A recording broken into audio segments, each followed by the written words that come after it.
Olá, hoje nós iremos discutir uma questão um tanto quanto polêmica em relação às empresas brasileiras. Muito se discute em inovação no mercado internacional e se entendeu que este conceito é fundamental para que as empresas se tornem lucrativas e se tornem grandes negócios. Porém, no caso brasileiro, nós encontramos algumas dificuldades. Se entende que nas empresas brasileiras não existe inovação. Muito daquilo que se faz aqui é uma cópia tanto de empresas nacionais como de empresas internacionais. Resta então a questão: o que leva as empresas brasileiras a não inovarem? Será que são processos de gestão? Será que são jogadas de marketing? Muito disso é discutido por vários autores, mas não específico ao contexto brasileiro. Por isso, hoje nós iremos abordar essa questão, levando em conta todos os fatores que são primordiais para que as empresas no Brasil não tratem a inovação como um dos seus processos primordiais.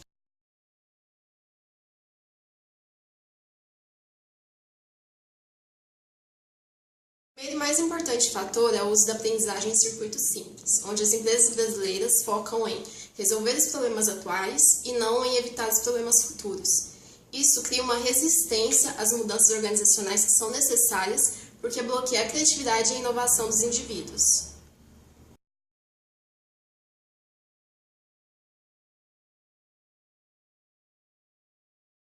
O segundo fator que influencia de forma bastante agressiva nas organizações é o alto nível de burocracia.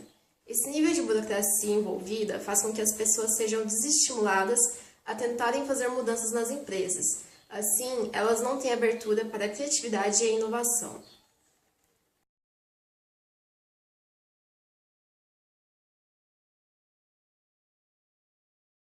Como terceiro fator que impede a inovação das empresas brasileiras, nós podemos mencionar a diferença entre discurso e prática. Isso pode ser percebido claramente nos processos de gestão aplicados nas empresas. Nós temos gestores que incentivam seus funcionários a criarem e a inovarem, mas que nem sempre levam as ideias desses funcionários adiante. Na maioria das vezes, essas ideias não chegam nem a ser analisadas, pois para a empresa isso não se torna de certa forma viável e lucrativo.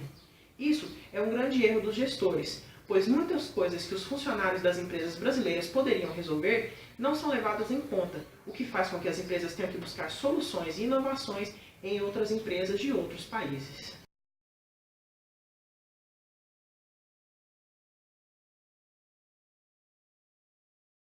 O quarto fator a ser analisado é o uso do feedback negativo. Nas empresas brasileiras, esse uso não ocorre. O feedback negativo se trata de analisar os pontos negativos que são indicadores para as mudanças nas empresas. Como dito, nas empresas brasileiras os gestores não se preocupam com esses pontos. Para eles é muito mais fácil esperar que o problema se agrave e tome uma proporção muito grande para depois tomarem a solução necessária. No caso do uso do feedback negativo, as empresas conseguem antecipar diversos problemas.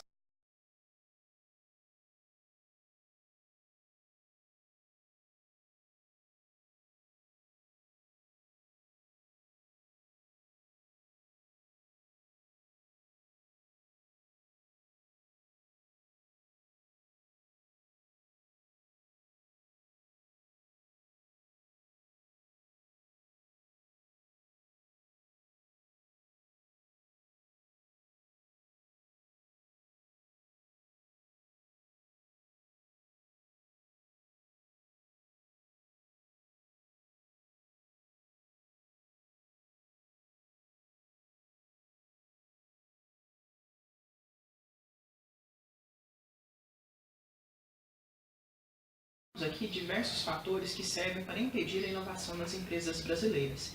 É claro que além desses fatores existem outros diversos, mas o importante é a conclusão que nós podemos mencionar de tudo isso que foi dito até agora. As empresas brasileiras se preocupam muito pouco em atingir o estado de homeostase, ou seja, um equilíbrio dinâmico, e se preocupam menos ainda em antecipar os problemas que podem surgir. Se elas utilizassem uma aprendizagem em circuito duplo, onde os problemas são antecipados e as diversas soluções são pensadas, nós conseguiríamos atingir altos níveis de inovação, em um patamar jamais visto na história brasileira. E vale ressaltar ainda que caso as empresas brasileiras queiram inovar, crescer e competir em mercado com as demais internacionais, elas devem pensar em inovação como um processo fundamental dentro dos seus processos de trabalho.